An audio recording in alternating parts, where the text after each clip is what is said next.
ورونو السلام علیکم.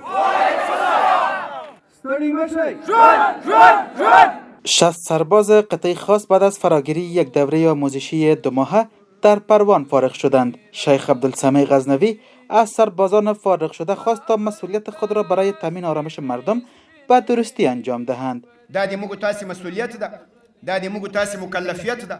الله تعالی نن سبا موږ تاسې ته وخت راکړی د دې خلکو او د دې مسلمان ځورېدلي ولس د خدمت لپاره. الله تعالی دې موږ تاسې ټولو ته دا توفیق راکړي چې موږ دغه الهي مسؤلیت، دغه دینی مسؤلیت دا په ښه طریقه سره سرته ورسوو. او الله تعالی دې داسې نه کوي لکه هغه خلک چې هغوی د خلکو په نسبت، د دین په نسبت د الله په حقوقو کې غدر و خیانت کړی ده او شرمېدلي له دې ملت نه ورک سوي دي. مولوی حجت الله صلاح الدین، قماندان تعلیم و تربیه قماندانی عمومی قطعات خاص، از تشریف آوری مهمانان سپاسگزاری نموده و تعلیم و تربیه را اساس موفقیت یک جامعه خواند.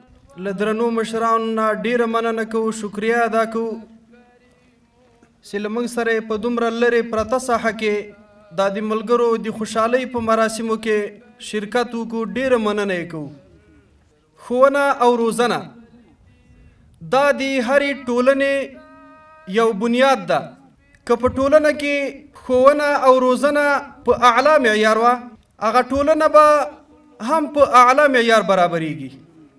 که چېرته یې موږ او تاسې ښوونه او روزنه برابره نه وه، په صحیح معیار برابره نه وه، نو خامخا طبیعي ده چې موږ او تاسې نظام او ټولنه به کمزوري وي. دا اسلام له موږ او تاسې نه په هر ډګر کې قرباني غواړي.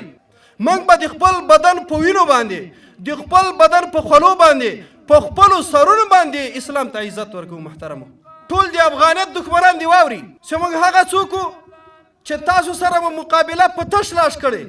موږ هغه څوک وو چې موږ له غرونو نه باروت راټولول، بیا مو تاسو ته مین جوړو، بیا مو تاسو ته انفجار درکاو. نو تاسې دا خبره له غوږونو نه وباسئ چې تاسې به د امارت اسلامي دښمني وکړای سئ. خو که بل پر تاسې بیا جنگ ته تیارېږئ، موږ زر وارې جنگ ته اماده یو. و ان عدتم عدنا، که چېرته تاسې بیا جنگ ته امادګي ونیوله، بیا مو جنگ ته برګشت وکړه، موږ تیار جنگ ته اماده یو انشاءالله د رب ذوالجلال په نصرت باندې. والی پروان در رابطه با فراغت این سربازان چنین میگوید: مجاهدینی که در اینجا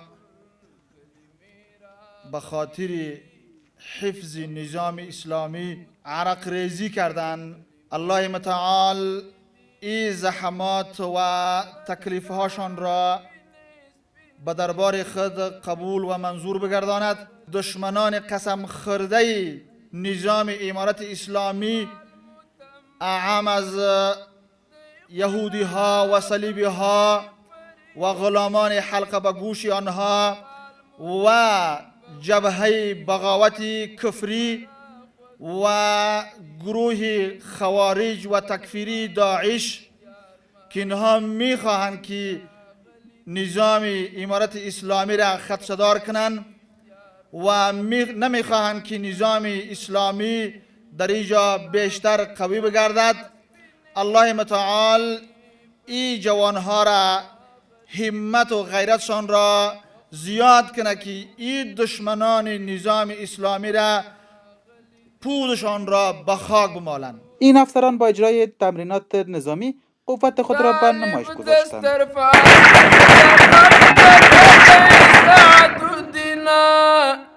طالب دستر فاتح لقب قتل سعد دینا د غرب للوري داسې اوازې راغلي دي، د غرب للوري داسې اوازې راغلي دي.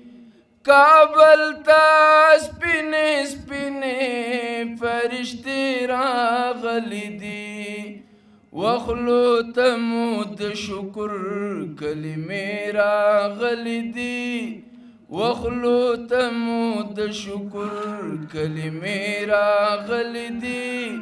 پروان ته سپینې سپینې فرشتې راغلي دي، پروان ته سپینې سپینې فرشتې راغلي دي.